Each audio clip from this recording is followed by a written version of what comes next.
Well, the police said they're yet to make an arrest because the information is still sketchy. I don't know how much information they're asking for before they arrest the suspect.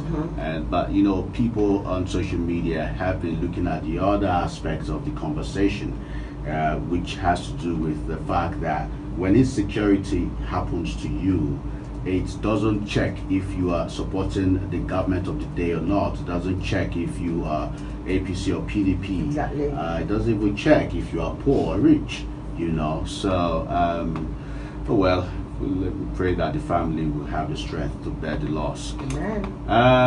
So, Nupeng still looking to embark on their strike, yes. Even though I hear they've extended the warning.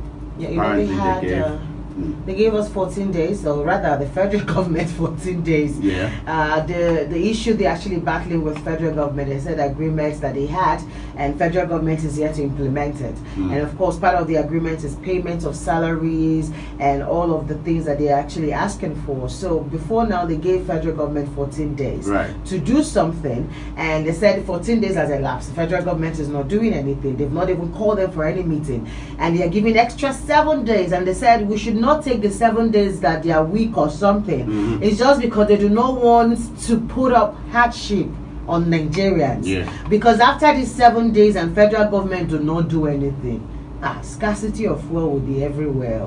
Okay, let's see what the federal government will do about the arrangement they had with Nupeng.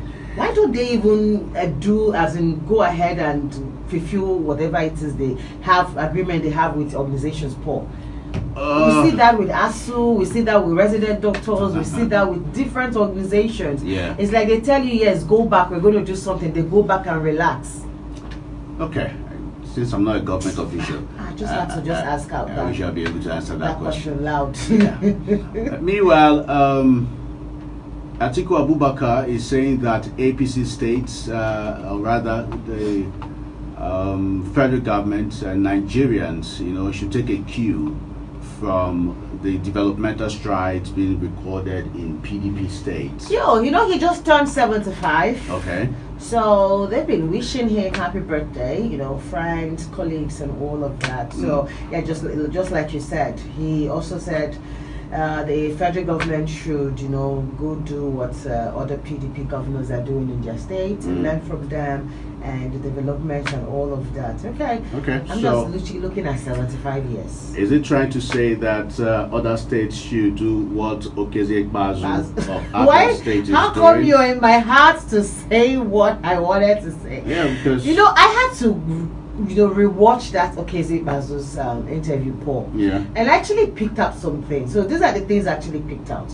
So first of all, he said that the government hospital is free delivery, right? I don't know why he did not deliberate on that free delivery to sell it, but rather he had to deliberate on 500 naira to sell it.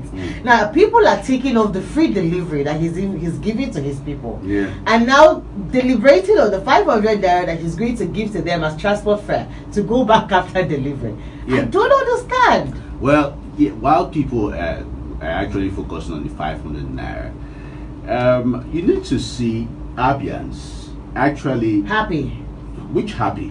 Challenging him to show them the government hospital that gives them free delivery. Oh! Some of them were even uploading their receipts of payment hospital charges. Yes. My God. So, first of all, it's not exactly true what he said about the free delivery. Exactly. And he now made it worse by saying that he will give you 500 naira. And when they asked him, what do you think 500 can do for a woman who just put to bed? He said, what do you mean by 500 cannot help out? Most of them do not have it. At least it will help them when it comes to transportation, going back home. And I'm like, this is actually going to go worldwide. People are watching. No, if it's that one, right, I support Okezie Ikpeazu. Giving 500 naira. Which one Imo State government they give? Wait, let me even ask you. Do you know there are places you cannot go with 500 naira? Which one Imo State government they give? My dear, it is better you don't come and say you're giving people 500 with the audacity. What? Yes, because that's an insult to us. Okay. 500 naira with audacity, and you're saying it with, like, you're proud, saying that you're doing something for your people. Well,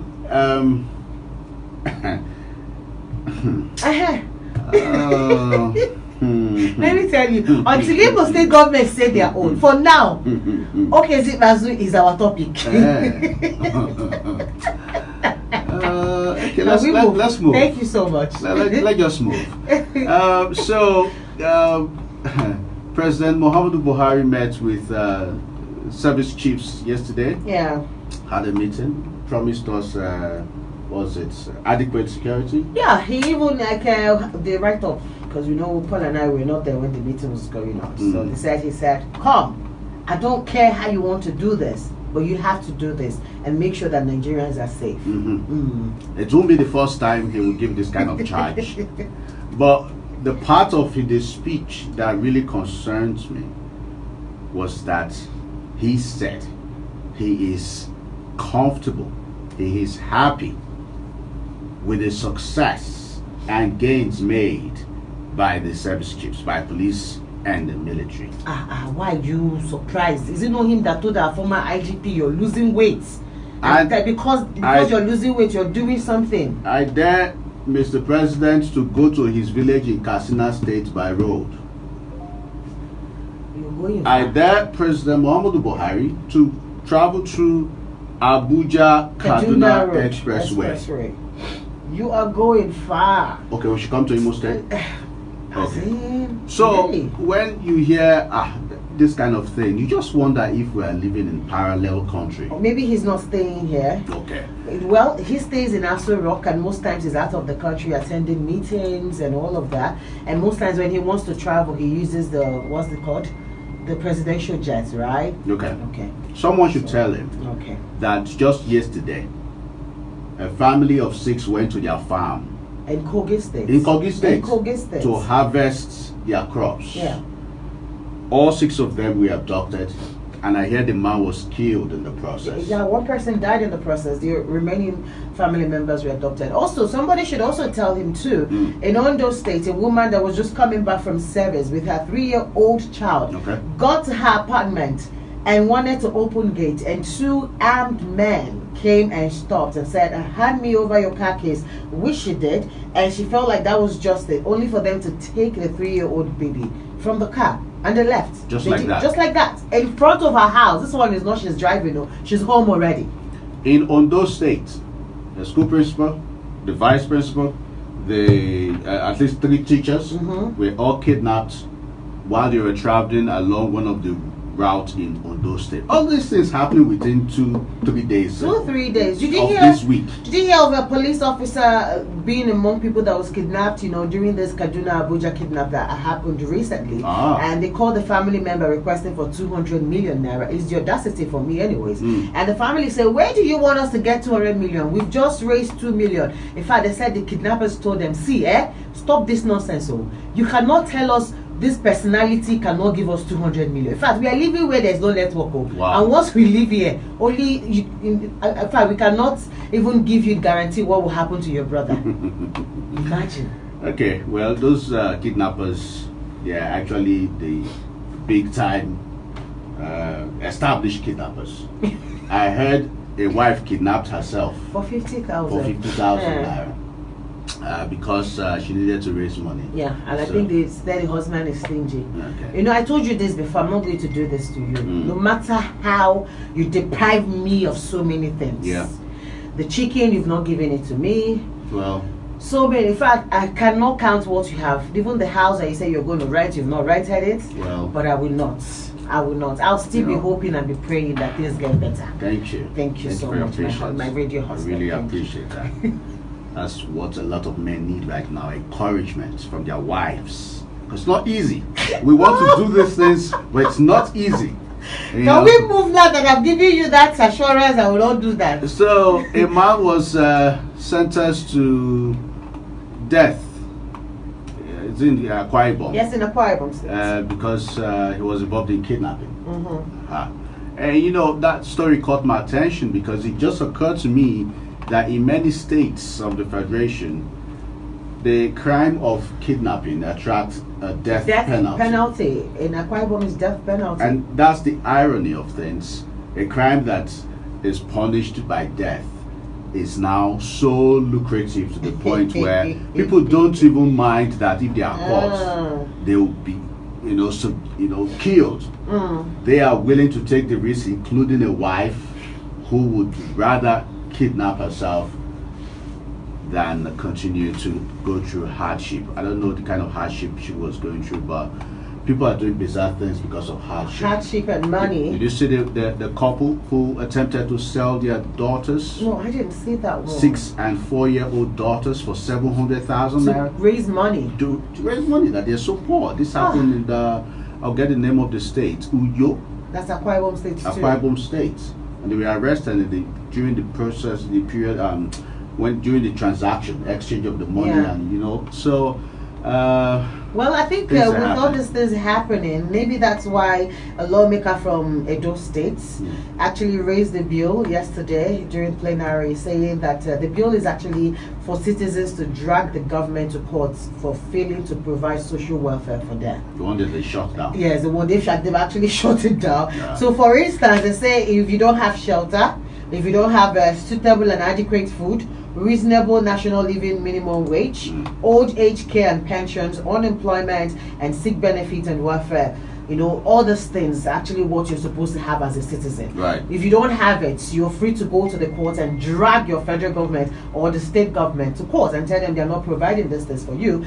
But they shut it down because they said that's like social, what's it called again? Socialism. Yes, that's socialism. And socialism doesn't work in a country. It cripples it. That what works is letting the citizens work for themselves and get things for themselves. But the question is, where is the work? Okay. Talking about where is the work? Senate on the floor of the House yesterday mandated Federal Character Commission to respond in writing what is going on in our ministries, in our departments and agencies of government where secret employments have been ongoing. The head of service and this administration says there's an embargo on employment. I've even heard Chris Ngige say that, the labor minister, and there's embargo on employment. Yet, lawmakers are saying that they have hard evidence to show that secret employment has been ongoing. And so they want to know how those who are retiring are being replaced. I think they just do that secretly, like you said, the lawmakers say. So once someone or people are retiring, there's another person, filling it up, and they don't make the employment known. And that's how you get to see people paying money, huge amount of money to be employed. Crazy. In your country. It's very, very crazy. And talking about money, well, the 5,000 naira transportation fee that will be given to the poorest of the poor in Nigeria coming next year because of the removal of fuel subsidy. They said that according to one organization had to go do research, and they found out that Nigeria will be spending close to 2.4 trillion naira every year. And that's because in fact the target that they even said 400 million. Now, 30 to 40 million Nigerians will be the one receiving this. They said now that the target has even exceeded, they are now heading to 43 million Nigerians who are actually poor and vulnerable. They will be needing that. So every year, Nigerians will be spending 2.4 trillion to 2.553 trillion naira to feed. To give to Nigerians. And also it's already kicking against it. I'm sure other groups will kick against it because the mathematics don't add up. Even while you're trying to call the amount now, I was having headache. If they should should they bring back the subsidy again? Well, the subsidy has to go one way or the other. Yeah. However, perhaps it might go the way NLC is proposing it, gradual removal. Yes. Rather than a 100% removal. So I'll leave the federal government to figure that out. I doubt if any Nigerian is ready to pay 340 naira for a liter of petrol. Yeah. Okay, Chidima Ojukwu was in court yesterday. Yeah, she's now a celebrity of some sort. And so, well, I won't go into how she appeared, whether there was paparazzi trying to escort her to the court or not. But what caught my attention was when a witness who was called to testify against her alleged that Chidima sold the man's laptop to him. 495,000 naira. Yes, that's how much. So many things actually coming up, Yeah, so this is really hard evidence, considering that she changed her stance and pled not guilty to the killings, and here a man is saying that, but you sold his laptop. So how did that happen? We're supposed to take some commercials, so I'm just waiting for the signal. I think the signal is here already. We're good to go? Yeah, we're good to All go. Right, stay tuned. Let's take the commercials. Good Morning Owerri Show continues. Okay, I've been entertaining myself with the messages on Facebook.